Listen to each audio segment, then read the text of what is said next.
And overall గా నేనైతే మంచి హై లెవెల్ ఎక్స్పెక్టేషన్స్ వచ్చిన నా ఎక్స్పెక్టేషన్ టచ్ అయ్యింది. హాయ్ ఫ్రెండ్స్, మీరు అందరూ ఖచ్చితంగా జై బాలయ్య అని కామెంట్ చేసి సబ్స్క్రైబ్ చేసి చూడండి. ఖచ్చితంగా జై బాలయ్య అని కామెంట్ చేసి సబ్స్క్రైబ్ చేసి చూడండి. ఖచ్చితంగా జై బాలయ్య అని కామెంట్ చేసేయండి. Thank you.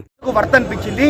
అండ్ చాలా రోజుల తర్వాత ఒక సినిమాని ఇంకోసారి కూడా థియేటర్ లో చూస్తామని అనిపించింది అనమాట. So I'm very happy for the output అనమాట. విత్ అవుట్పుట్ మూవీ వచ్చింది, అవుట్పుట్ కావచ్చు చాలా బాగుంది మనకు. ఎవరు నడుతున్నావు డాకు కోసం ఎవరు నడుతున్నావు ఇక్కడ వేసిన టీ షర్ట్ నేను ఎల్లో ఎవరికైనా కోత ఎర్రగా వస్తుంది, నాకు పసుపు వస్తుంది. డాకు మహారాజు మామూలు లేదు, బాబీ చించబడేడు. Credit goes to Bobby and Balayya.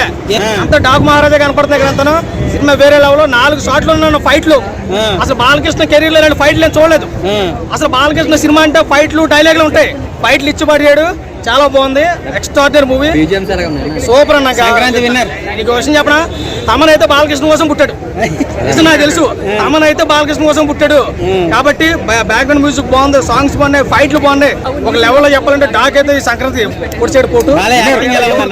జై బాలయ్య సినిమా అయితే మామూలుగా లేదు.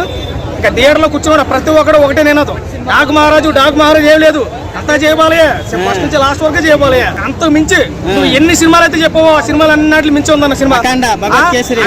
భగవంత కేసరి, లెజెండ్, సింహ, నరసనాయుడు, సమరసింహారెడ్డి, ఎన్ని నథింగ్, అంత డాక్ మహారాజే.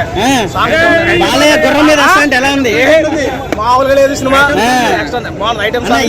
ఇప్పుడు సాంగ్ చాలా బాగుంది. ప్రస్తుతం నడుస్తున్న మేనీ అంతా జై బాలయ్య మేనీ నడుస్తుంది.